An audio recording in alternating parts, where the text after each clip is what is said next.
Raise your standards.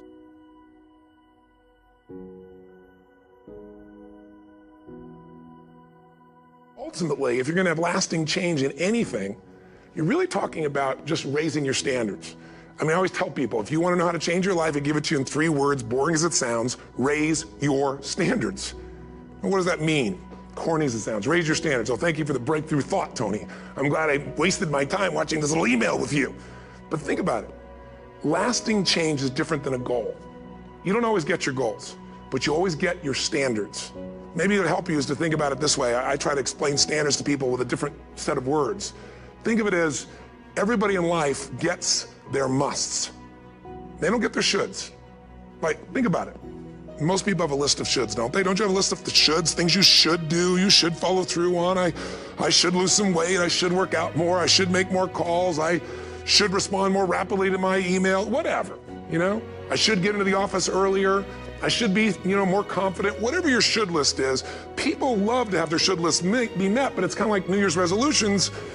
If it does, it's really exciting, but if it doesn't, which is most of the time, it's a little disappointing, but you kind of know it's not going to happen.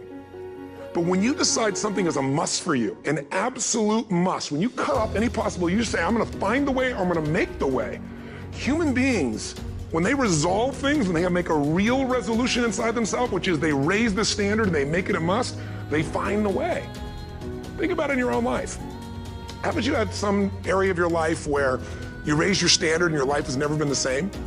Maybe at one time in your life you smoked cigarettes, or you did something and you did it for years and you kept trying to change it, and kept telling yourself, I should. And then one day something happened. Something just clicked you over. Something took you over that kind of tipping point. And inside yourself, you said, no more. And it was a very, very different experience, wasn't it? Something inside of you shifted, and what was a should became a must, and you've never gone back. Is there an area like that in your life you can think of? Again, did you ever smoke cigarettes? Did you ever eat a certain way, drink a certain form of alcohol, and then finally say no more, and you just don't go back? And notice this, it doesn't really take any willpower anymore. Because somewhere when we make this click, when we make something a must, we attach ourselves to it. It becomes part of our identity. One thing I've learned in the last, 33 years of working with people from now over 100 countries, 4 million people, is human beings absolutely follow through on who they believe they are. If you said to me, well, I'm really gonna work hard to stop smoking, but I've been a smoker my whole life and I am a smoker. I know your days are numbered. You're gonna be back smoking cigarettes again, because we all act consistent with who we believe we are. I tell people the strongest force in the whole human personality is this need to stay consistent with how we define ourselves. If you define yourself as somebody who is really conservative, you're not gonna be crazy and act nuts unless you're really drunk or something, and then you can say it's the alcohol, when it's really just you finally getting permission to be yourself. The alcohol is your excuse. If you're a really crazy person, you act crazy, outrageous, playful. You don't act conservative because that's not who you are. Very often people say, well, I can't do that. I'm not that kind of person. And I always say to people, really, when did you define yourself? I mean, really, how many years ago did you come up with what you could and couldn't do in your life? How many years ago? Most people, if they really look at how they're living their life today, it's based on a set of standards, a set of beliefs that they made choices about 10, 20, 30 or more years ago. I mean, very often we made decisions in our youth or very young about what to believe, about what we were capable of, about who we are as a person, and that becomes the glass ceiling, if you will, that controls us. There's a corny metaphor, but it's true. I remember one time I was with my family at the circus, and there was a person there, and they had this big, giant elephant, and you look at this elephant, and they take this little rope, put it around the elephant's neck, and they drive this stake into the ground. And I mean, you look at this and you know that elephant could rip down the entire tent with almost no effort. And yet the elephant doesn't struggle, doesn't try. Why? Because the elephant's conditioned. And they take that elephant and condition the elephant when it's a baby elephant. That's how they train them. When it's a little baby elephant and it doesn't have the power yet, they put a big rope around it and they drive this huge stake in the ground, and the elephant fights and fights and fights. And one day, finally, that elephant decides, I'm not capable of pulling this out. And once that becomes the definition of an identity of anyone, an elephant in this case, they don't even try anymore. It's just who I am, that's how it is, that's just the way it is in my life. I'd like to ask you to take a look at any place you've got a limitation and ask yourself, when did I decide to accept that limitation? And you may not even see it as a limitation. You might see it as just, that's who I am. But so often in our lives, we've adapted to be a certain way so that we don't fail or so that people will like us or respect us, but it's not necessarily who we are. Joy comes when you're spontaneous. It's really hard to be truly happy when you're not being yourself. And most of us have no clue who we are. And so a big part of my work, if you've ever been to an event, you know, is to get people to do things spontaneously without thinking, because that's when the real you shows up. That's when the energy comes alive. And when you do that, when you start to connect to your true nature, suddenly there's energy available for you to set a higher standard for what you want in your life. That's what this is really all about. And when I talk about standards, when I talk about, shoulds versus musts, think about your own life. I know there have been areas in your life where some point in time you just shifted and you raised the standard and your life changed. Because whatever people have their identity attached to, they live. We live who we believe we are. That's just how it works. It's just kind of like, I'll give you an example. Look at your physical body. Your physical body today is an absolute reflection of only one thing, not your goals, not your desires, but your standards. The identity you have for yourself. If your standard is you're an athlete, then there's a certain amount of strength, a muscle tone, and energy that's available in your body on a regular basis because that's who you are. And so you do whatever's necessary to maintain that identity. Again, the strongest force in the human personality is this need to stay consistent with how we define ourselves. Because if you don't know who you are, you wouldn't know how to act. Once you lock in on that identity, your brain finds a way to keep you there. If you say, man, I'm overweight, I've always been overweight, I'm big boned, and that's the story you've got, then you're gonna always find a way to get back there. That's your settling point. That's your identity. That's where things lock in. If you see somebody who's in really great shape, you ask them, do you work out? You know the answer. Yes, how often? And they'll tell you 3 times, 4 times, 5 times a week, whatever. In a seminar, I'll ask people, who here works out at least 5 days a week? And I'm stand up. And you look around that room, and you know that they work out 5 times a week because you can see their body. You don't just get a result without some kind of action, without some form of ritual. Ritual meaning actions you do consistently. Now, do you think those people that are out there working out 5 days a week, do they have more time than you do? Or I have, or anybody else? Of course not. Is their life less busy? Of course not. It's just a must for them. They must work out that way, and they've made that turn and their life's changed. So I'm not saying you have to work out 5 days a week. I'm just saying whatever you really want, wants don't get met consistently. Standards do. Whatever you identify, this is who I am. And so it's not so much about changing your identity as there's expanding it. Deciding that, instead of your goals to lose 10 pounds, which is not compelling, what if your vision was to get back to my fighting weight? This year, this month, this next 90 days, I'm gonna transform my body. I'm gonna take on a new challenge. I'm gonna find some technique or strategy, there's a million of them, that can reframe myself where I wanna feel younger, stronger, more vibrant than ever before. Here's my reasons, because I want the energy to really make my life work. Because it's tough out there and I wanna be stronger than I've ever been before. I wanna go in front of the mirror and if I'm naked, not, wanna laugh. I wanna look there and take a good look and go, yeah, I'm proud of whatever I see there. Whatever it takes, something's gonna make you laugh, smile, something that's gonna tease yourself, but something's gonna move you to another level. If you identify yourself in a new way and you own that every day, and that becomes the standard of how you live, you'll find the way to make that standard real. Money's the same way. Think about it, it doesn't matter what's happening, quote unquote, in the marketplace. People that make money find a way to make money no matter what, don't they? I mean, most people's standard is to pay their bills. So that's what most people find a way to do, even when economic times get tough. Most people, if that's their absolute standard, they find a way. Some people's standard is pay their bills most of the time. And so most of the time they do. Some people's standard is not just to pay their bills, but to take care of their family and maybe even some of their friends. And they find a way. In fact, some people may be in a family where they don't have enough money. They barely have money to pay their bills. They work their guts out. And then somebody, their mother, their father, somebody else, their sister gets ill, and there's not enough money to take care of it. Nobody else has money in the family. They don't either, but they find a way to get that money to take care of their mother or father, don't they? And pay their bills. They never could do it before. Why? The situation made them raise their own standard. And not everybody does that. Somebody else in the family might have money and still not take care of their mother. It all comes down to the inner game, my friends. Changing your life is a change in the inner game. The outside world you can't control, but you have absolute control over this one if you learn the dynamics of what shapes you. And identity is one of those simple, clear, fundamental basics that if you start to shift it, everything else will shift in your life as well. Some people, by the way, have to have more than enough money to do what they want, when they want, where they want, with whomever they want, contribute the way they want. And if that's their must, they find a way. I know that sounds overly simplistic, but it's true. You know, somebody once said you can take all the money in the world out of the hands of everybody, out of all the wealthy people in the world who are really successful, give it to other people. It wouldn't take too long, those people would have it back in their hands. It's not because they're manipulative, it's because they have a standard. Some are manipulative, don't get me wrong, but they got a standard of what they're gonna find a way to make happen. I'm just simply saying to you, take those 3 magic words and live them. Raise your standard.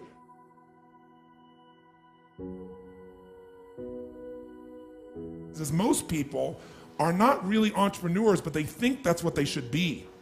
They think that's the sexy thing, that's the most attractive thing, that's the best answer. And what I say to you is, you gotta separate the vehicle from the outcome. What is it that's gonna truly fulfill you? What is it that's gonna give you that extraordinary life? What's gonna make things magnificent on your terms, not somebody else's terms, not your father, your mother, your background? What is that really? Separate the vehicle, because there's many ways to get to that vehicle. But I'm saying, sometimes you gotta reevaluate what's gonna really make you fulfilled. What is your gift? Are you an artist? Are you the talent that can produce something no one else produces as a skill or a product or a service or some impact? Are you incredibly good at management? You really know how to manage or lead people? Are you an extraordinary entrepreneur that can take that gigantic gut load of risk and can create the vision and attract the talent that you need and the managers and leaders? You may have all 3 abilities, but which one really fulfills you the most is going to be the critical question. Because we tend to want to do them all, especially in a room like this, because you're all overachievers, right? Me too. And you say, well, I can do all these. Yes, you can, but what will it do to your quality of life? See, again, the secret's going to be this. What is an extraordinary life on your terms today? Getting things is not going to make you happy. That's good news in a tough economy. It's a good reminder. You know, it doesn't matter what you get. It doesn't matter whether it be money or opportunity. All those things might excite you for the moment. You know, even a relationship, as magnificent it may be, might be exciting for a while. But if you don't keep growing, that relationship isn't going to stay exciting. So the secret to real happiness is progress. Progress equals happiness, and if we can make progress on a regular basis, we feel alive. And that's why at the beginning of the year we get this thing like, okay, I can have this fresh start. I could really do what my soul desires. I could expand, I could grow, I could improve, I could change.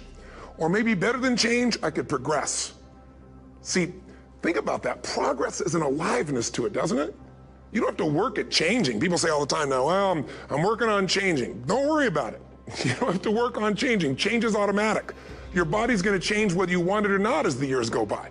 And no matter how hard you work, there's going to be some changes going on there. The economy is going to change no matter what you want it to do. The weather is going to change. Relationships are going to change. Everything in life is always changing. We don't have to work on change. Change is automatic, but progress is not. So if you want to make real progress, then you really got to look at your life in a different way. You got to say, I got to take control of this process and not just hope it's going to work out like people do who make a resolution. People at the end of the relationship like it's the beginning, and there won't be an end. And that's not just your intimate relationship. What if your customers, what if you fell in love with your customers, with your clients, more than your product, more than your company? If your entire life is about meeting their needs, if you would do what for your customers and clients, you would do what? If you love your customers and clients, you do anything, guess what? They're gonna love you. But most people love their customers and clients as long as they buy from them, do what they want, respond to them. And when they don't, they go, that's the end. You want clients for life, not just customers? Fall in love with them. It's a different focus, isn't it? It's a different meaning. And that creates a different life because you make decisions differently from that place. You've made this whole business about meeting your needs. You can run a successful business, but it'll be a job. Because you'll never be able to sell it. Because if it's just meeting your needs, it's not a system. It demands your attention, your connection. It's giving what you want.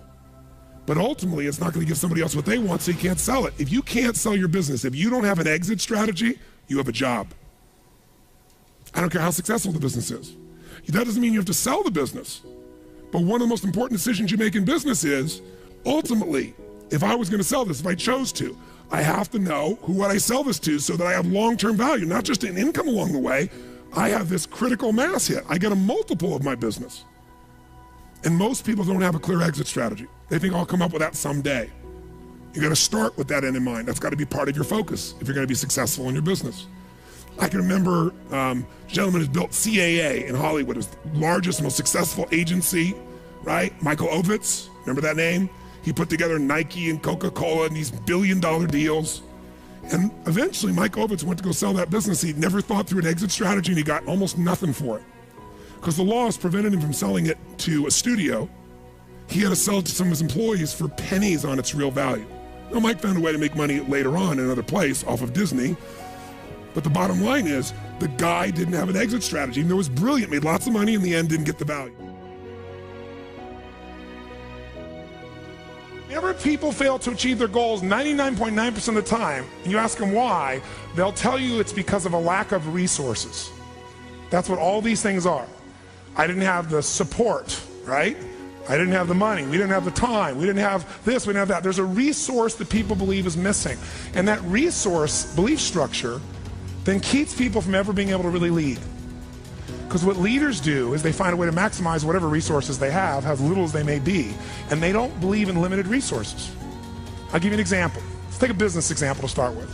In 1974, a guy named Sam Walton had built his little company up. He came up with an idea. He started with $20,000 in, I think, 1962, if I remember right.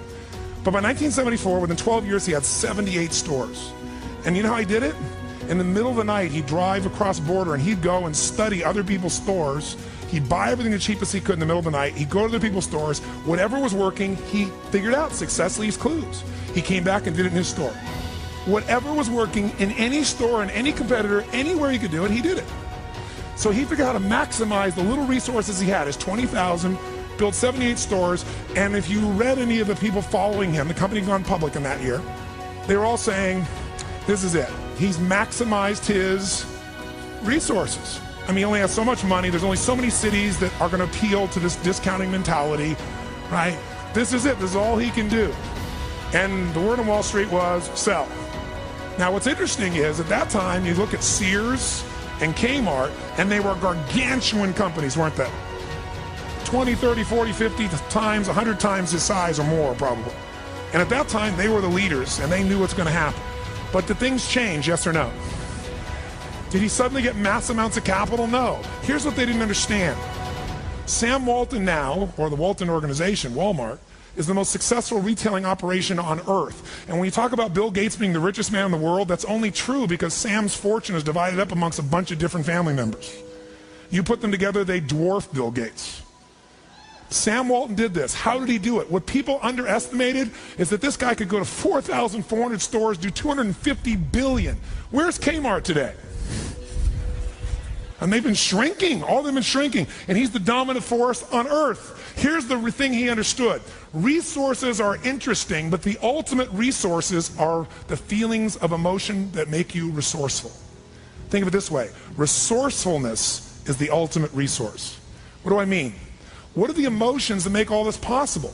What's the fuel that takes an idea from being in your head where you intellectually know what to do? How many have had an idea, for example, was a great idea, you're excited about it, and then you didn't do anything. One day, there you saw it on the shelf, you saw it somewhere else, someone stole your idea. How many have had this happen? Say, I. The only difference between you and that person was not that they had more resources, they were more resourceful.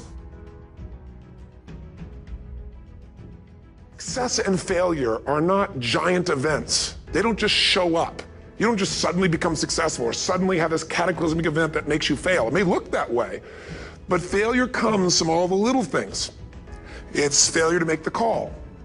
It's failure to check the books. It's failure to say, I'm sorry. It's failure to push yourself to do things physically that you don't want to do. And all those little failures day after day come together until one day some cataclysmic event happens and you blame that. That event happened because you missed all the little stuff. Do you agree with me? And success, by the way, is not some overnight event. It's all these little things. Success is having a vision. Success is making it compelling. Success is really seeing it and feeling it every day with strong enough reasons. Success is feeling the sense that I'm here to grow and I'm here to give something to the world more than just myself. All the little stuff. That's where success comes from. In business, it comes from delivering more than anybody could imagine. All those little things add up. People go, wow, that's who I want to do business with. It's true in any area of your life. Leverage is critical. You know how I get so much done? Because I don't just get it done. I know the outcome, I know the purpose, and I look for leverage. Leverage is different than delegation. What's the problem with delegation? Delegation is you have all that needs to be done, so you give it to someone else, and you tell them what needs to be done, and when they don't do it, you're pissed off. Leverage says, I can move the biggest boulder in the world with a little bit of effort if I got something I can do it with, but I'm still part of it. So leverage is, if I'm going to leverage something here with Tom, I'm going to make sure Tom understands the what? The outcome. I want to make sure Tom understands the purpose, the why, and the action. But I might say to Tom, if you can get this done without this action or better action, go for it, baby. And I want to talk to you on this date, and we got to promise, and we're going to check in before it's needed. So there's no surprises. And if you're having problems, Tom, come back to me because we're partners on this. That I call leverage. And you know what I do when I have no time? There is time. I just got to leverage it. And I'm saying, I have no one to leverage it to. You know, Shane over here, right? I got all the stuff he wants to do, he can't leverage it. But Shane's answer was, hire somebody, then he thinks about what it's going to take and goes, $125,000, can't do that now. He's getting caught up in one way to get the outcome. Leverage. He goes to his list and goes, what if I got somebody to do 20% of this stuff? I could spend 20 grand to get that much freedom. I could pay for it times 10.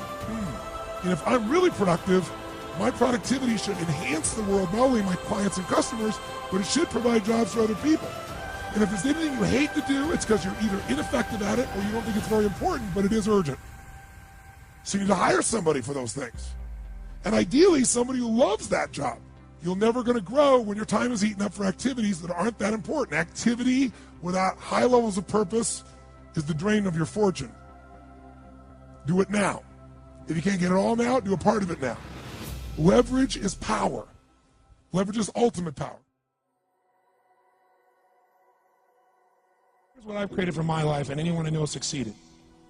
I'm a 17-year-old kid from Azusa, California, with no real education other than self-education, with no background, with parents that did their best, all of them,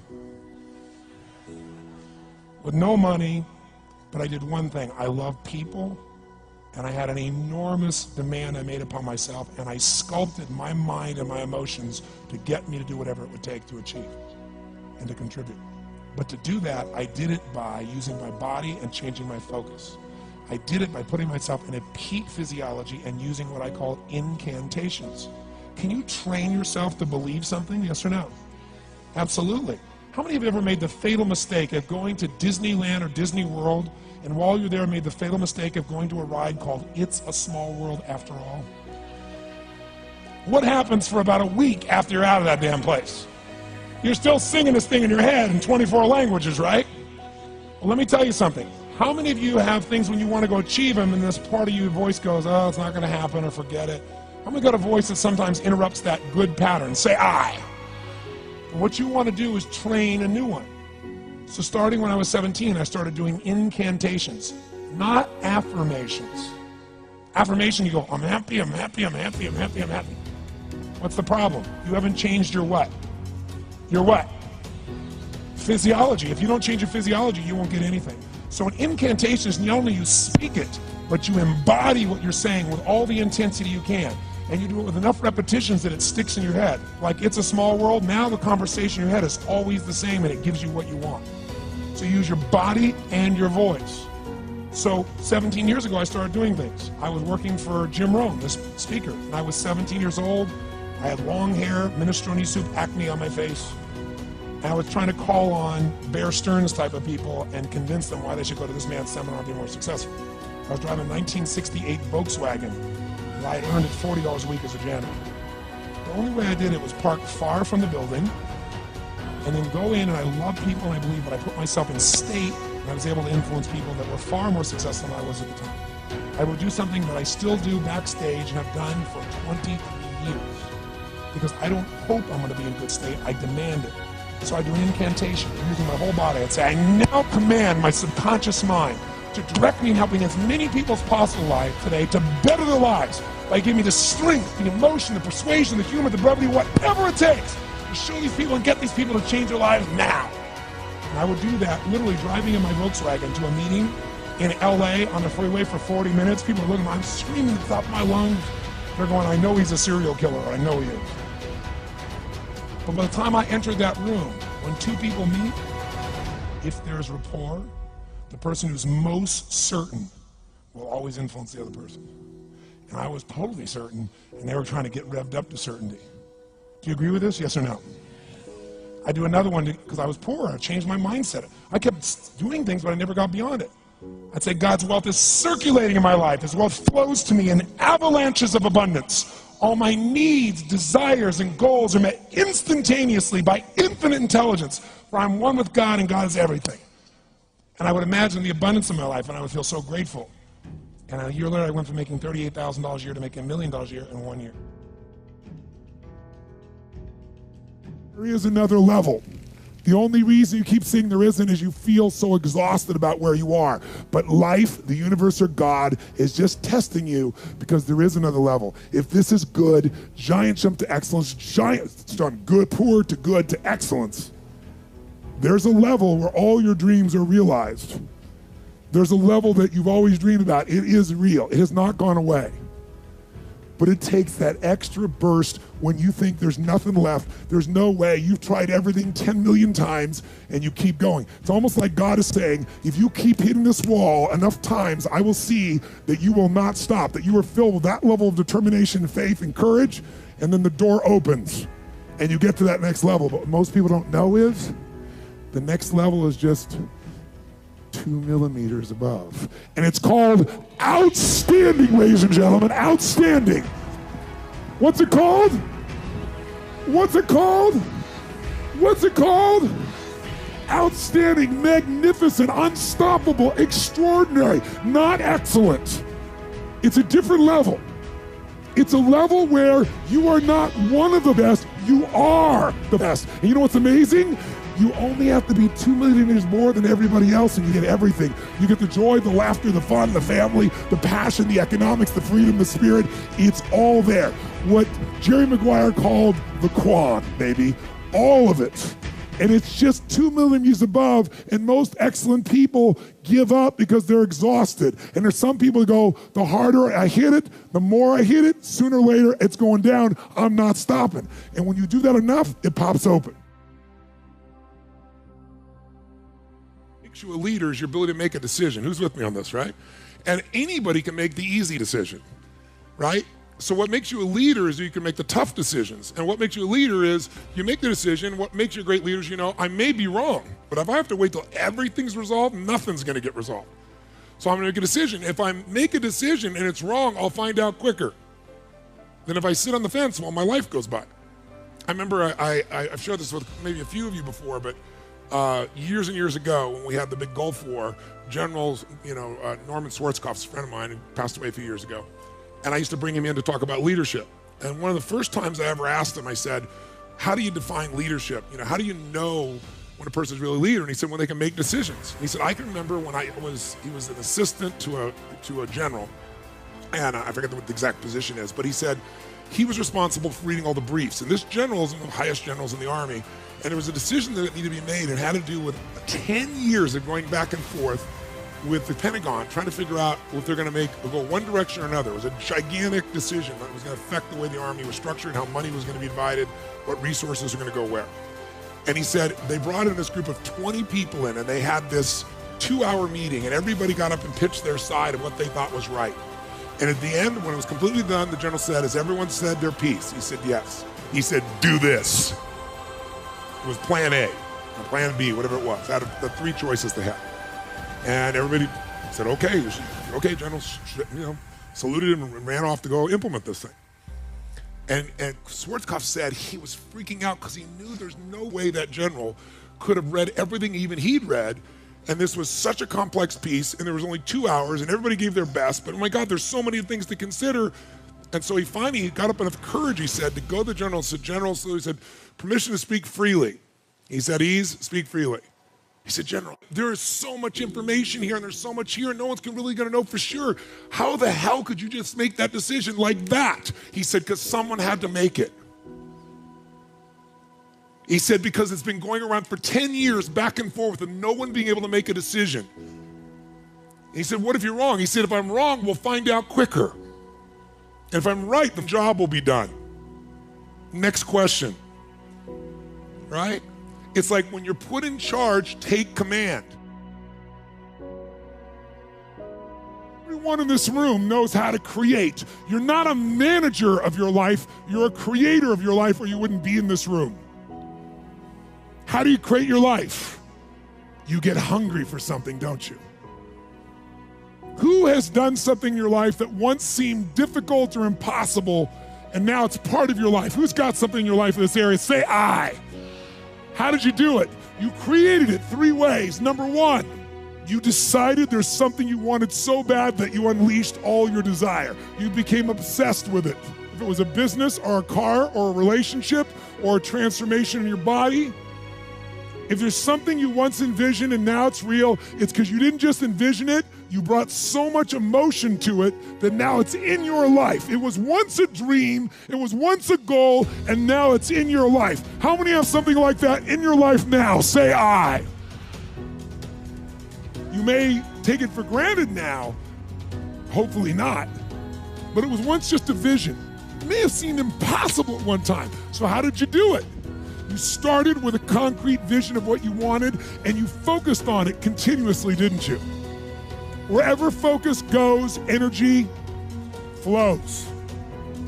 You envisioned something, you got clear about it, and then you started thinking about all the reasons why you wanted it. You got excited about it. Said, this is what's next for me now. I want this. You may have dreamed about it, thought about it, talked about it.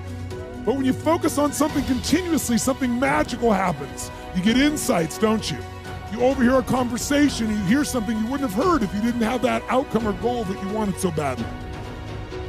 Who's ever come up with something, obsessed about it, didn't even know how to do it, and it just happened and it came together? Who's had that experience? Say I. So why don't we tap into that power now for your business and life? The day that I became wealthy, I'll tell you the day, I know that day I was rich. I was broke, I was pissed, I was angry at everybody else but who? Myself. But really underneath it, I was mad at myself. I just couldn't beat myself up anymore, so I was pissed. And I had a friend that I loaned money to when I had barely enough and I knew he needed it. And I gave him $1,200 and I'm here not able to eat. I'm down to like $25, $26. And I'm saying to him, calling him, and he's not returning my call. And I just need some money, and he's ignoring me. I didn't ignore him then, so I'm pissed. I'm frustrated. In the midst of all this, I'm also pragmatic. I got 25 and change, call it $26. What the hell am I gonna do? I don't have any plans for economics. I got overhead that's crazy. I'm living in this little tiny apartment, 400 square feet in Venice, California. So I thought, okay, when I was totally broke early on, when I was 17, I used to save my money up and go to the smorgasbord and load up for Christmas, load up for the week. So I said, I was in Venice, I'm gonna go over to Marina del Rey, where all the yachts are, and there's a place there called El Chorrito, and I'm gonna go, they have an all-you-can-eat smorgasbord, I'm gonna load up for the winter. I'm gonna get there. So I didn't drive there, because I wasn't gonna spend the gas to get there, plus I needed to walk, so I walked there. And I go in, I'm not dressed really great, but it's Marina del Rey, it's okay. And I got a place right by the window and I can see these yachts going by and I'm dreaming of what life could be like. And I'm starting to let go of my anger and I'm starting to focus on what I want instead of what I don't want. How many followers say I? And that shifted me just a bit. And now I'm eating, which shifted me a lot. And I got this giant plate stacked up. And I don't know what the amount was. It was like, whatever, it was $6.95, $7.95, right? So I'm gonna do this, I could probably do this 3 or 4 times, right? Somewhere in that range. As I'm finishing my meal, this little boy comes in, dressed in a little suit. And I honestly don't know how old he'd be, probably in the 3rd grade, so maybe 8 years old, 9 years old, something like that. And he was so adorable. And he opened the door for his mother. And his mother was an attractive lady. And he came over and he pulled out the seat for her and she sat down. And she was a pretty lady, but as pretty as she was, I was totally obsessed by this boy. He had presence at 7 or 8 years old. And it moved me. I don't know why, it moved me. And I thought, this kid is like pure. I want him to always be this way. He's such a good kid, he's a giver. So I got up and I paid for the meal, and whatever it was, $6, $7. So now I've got whatever left, $17, $18, $19. And I walk up to this little boy, and I said, excuse me. And I said, I just want to acknowledge you for being such an extraordinary gentleman. I said, I saw the way you treated your lady, how you opened the door, how you pulled the chair out. I said, that's class. I said, my name's Tony, what's yours? I don't honestly remember his name, Charlie or something. And he looked up at me and I said, Charlie? I said, that's amazing, taking your date out for a lunch like this. He goes, well, actually, she's my mom. And I said, that's even more cool. And he said, oh, but I'm not taking her lunch because I think he said he was 8. I said, oh, yes, you are. I had no plan for this. I just reached in my pocket. I took all the money I had left, $17, $18, $19, and I put it on the table. I said, you're taking her to lunch. He looked up at me and he goes, I can't take that. I said, sure you can. He said, why? Because I'm bigger than you are. And he smiled real big, and I didn't even look at his mom. I just turned and walked away. And I didn't walk out of that door. I flew home. I should have been freaking out. How the fuck am I gonna eat? But I didn't. I flew because something inside of me had finally got past scarcity. I finally realized there's something inside of us more than our limits, especially around this thing called money that I had let terrorize me. And I got home, and the mailman came that day, and I had no idea I was gonna have my next meal. And a letter comes, and it's from the guy I loaned the money to. Handwritten notes saying, I've been avoiding you. It's wrong. I'm so sorry. You were there when I needed you. Here's what I owe you plus a little bit more. And the $1,200 was there plus another $100 for the time that I had to take care of it. And for me, $1,300, that was enough to run my show for a month or two. And I cried. And then I decided, what does this mean? And I thought, this means that whenever you give, it's always gonna come back, so you don't have to ever think about that again. Just give. And the rewards will be greater than you can ever imagine. I don't know if that's coincidence, but I decided to believe that day was a blessing when I became rich. And I can tell you honestly, I've had tough days in my life, economically, emotionally, like all of us. But I've never gone back to that scarcity. I never will. The secret to living is giving. Do it when you don't have it, and I promise you, scarcity will leave your life. Steve's a dear friend of mine, and when he was building the Win, I'll never forget, he was at my home in Sun Valley. I'd just gotten to meet him. It was New Year's, and everybody else was standing watching the fireworks, and I was sitting at the table, and I was basically doing a brain melt, sucking out of his brain everything I possibly could. How do you think about this? What do you do? How do you market? And here's what I learned from Steve. People don't buy products. They buy feelings. People don't buy products. They buy states. People don't buy products. They buy identities. And he and I went back and forth for about 2.5 or 3 hours and became lifelong friends for the last decade and a half. He came to this seminar, sat in the front row, and there's almost nothing that makes me uncomfortable, but I'm like, what am I gonna teach him? But he sat in this event at lunch, took me to lunch, and he goes, this is the most valuable session I've been in the last 10 years. I know what I'm gonna do. This was in 2008. He said, here's what I'm gonna do. I'm going to, when all my competitors are shrinking right now because they're trying to survive, I'm gonna go build this giant beach club that goes right to Las Vegas Avenue. I'm gonna build this new entrance. I'm gonna up my services. He said, I'm gonna do what you teach. What is the fundamental success to becoming wealthy? It's only one thing. If you wanna be wealthy, you have to do more for your clients than who? Than anyone else. You have to add more what? That is the entire secret to wealth in business. You want it in one sentence? It's simple. Do more for others than anyone else is doing, add more value, and you will own them and you will own the marketplace. He goes, you know what I'm gonna do, Tony? When everybody else is shrinking, I'm gonna add more value. So all the high-end people are gonna see I'm doing more and they're gonna come to me. And this down period is gonna be the most important period of my entire career. Because when the economy comes back and those guys start giving services, I already own these people. They're not gonna leave me, I'm their home. You gotta ask yourself, what do I do to add more value? And many of you think adding more value means cutting your prices or doing something of that nature. Sometimes adding value is raising your price. It's crazy. Raising your price can increase your sales if it's the right piece. Now, if you raise your price and do more, no question that could be the right thing in some cases. Some of you, your market is the cheapest price. Maybe it's time to change that business model, because unless you're Walmart or Amazon or somebody that can do things at massive volume and lose money and sustain it, you might need a thing called a margin. If you're gonna be successful in business, you want a high margin. High margins come from high human needs being met. Only way to deal with fear that I found in my life is a couple ways. One of those ways is to turn it on itself and ask yourself, what am I afraid of? If I'm afraid of that, I gotta be more afraid of what I'm gonna miss out on, missing out on my mission, missing out on who I'm supposed to be, In other words, if you're not gonna get rid of fear, then use fear. Use fear or it uses you, it's that simple.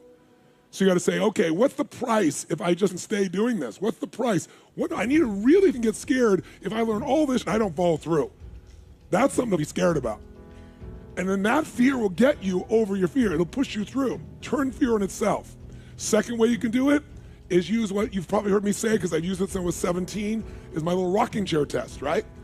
I'm gonna sit myself in my rocking chair, and I'm 85 years old, I'm looking back on my life, and I say, I didn't do this, or I did. Talk about the art of fulfillment. What I explain to people always is, I didn't say science of fulfillment. Why not? Because it's different for everyone, just like art. What one person thinks is beautiful, somebody else might think is ugly. So if you want to know what's beautiful, as many people there are on earth, it's an art, because everyone has a different view. If you want to know what God loves, the universe loves, go to the forest and see it. It's called massive diversity. It isn't a science, it's an art. But that art, unmastered, will create an ugly life. An ugly life.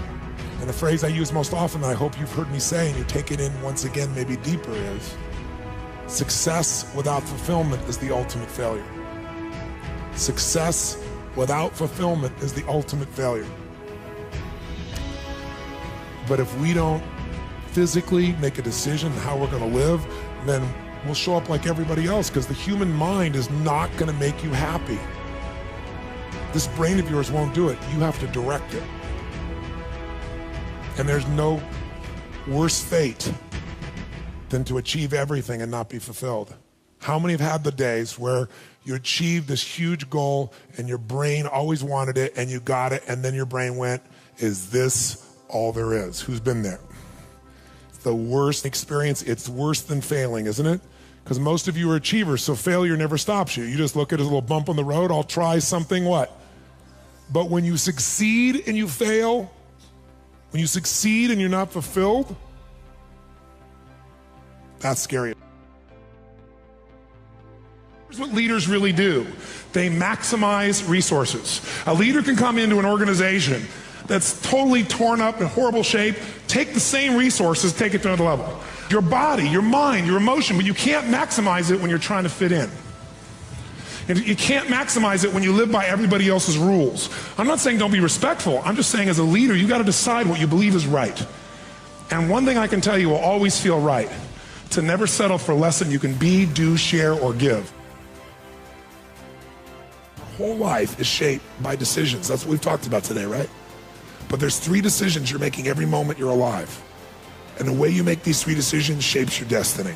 First decision we're all making every moment is, what are you going to focus on? What are you going to focus on? And I realized that my father's life and my life ended up very different because we made that day 3 decisions very differently. He decided to focus on the fact that he has not fed his family. And the second question you got to decide, every moment you're alive, and including this moment, what are you going to focus on? The second question is, as you're focusing on, what does this mean? What does it mean?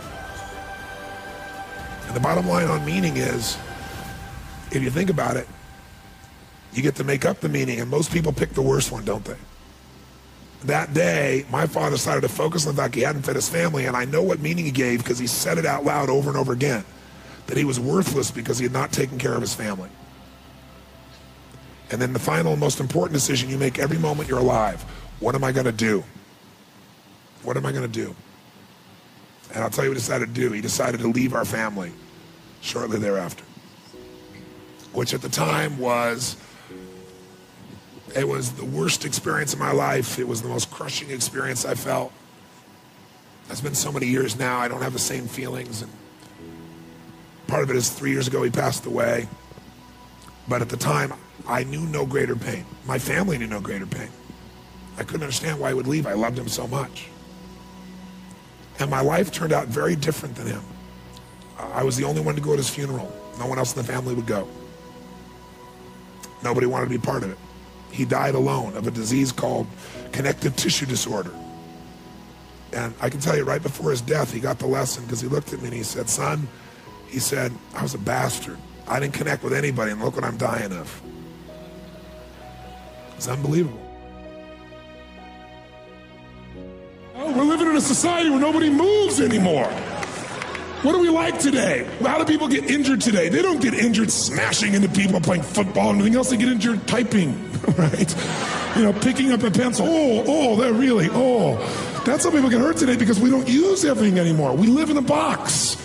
Think about it. Think about our lives today and how different it is than maybe the way we were formed to be made, to run, to hunt, to create, to procreate, to raise our children, to move, to farm, to do all the things that made us use all of our body. Today, what do? You wake up and you have this box life. You have a box breakfast, right? You get in your box car, you drive to your box office, you load up a box elevator. You don't use the stairs, of course, right? You go to your box office where you type on a box, talk on a box, right? Go into a box room for meetings, right? Sure enough, got a little box you can type on, listen to music on, box, have your box lunch, drive your box home, or get in the train or subway and another box home, get home to your box, and then turn on the box, type on a box, message on a box, and maybe go get a cylinder to change your state, right? Maybe. And most people's idea of exercise in our society today is fill the tub, pull the plug, and fight the current. That's the world we live in today. Whenever you don't learn, it's because someone is trying to teach you in a different way. And the different way is, I was a good student in school. I liked learning. Until I got to junior high school, where I liked all subjects until I got to there, when math became algebra, geometry, and trigonometry. Because when I got there, I totally hated it. So I had no motivation to really learn it. And with no drive to learn something, you don't. But then secondly, since I wasn't driven, it was also the class that usually had the most homework. And if you didn't end the homework and you came in the next day, it was like being in a foreign language class. The hypotenuse of XYZ over, and all I'm hearing is, my brain's searching, going, I don't know what that is. So then I would raise my hand to ask a question, which is not a good thing to do in that environment. So I'd say, well, what is a hypotenuse? And they go, oh, you don't know? That's really like, you don't know. So if you want to learn something, if you're not learning, it's not that you're not smart. It's not that you can't figure it out. It's that the person is explaining it using references you don't have. So I've learned things like quantum physics. I've learned things like nuclear power from physicists. And I'll say, okay, explain to me how that's like an orange, right? How's that at least like a solar system? Something I understand. And sure enough, once they make that linkage, you got it. You understand the relationship, you understand what things are.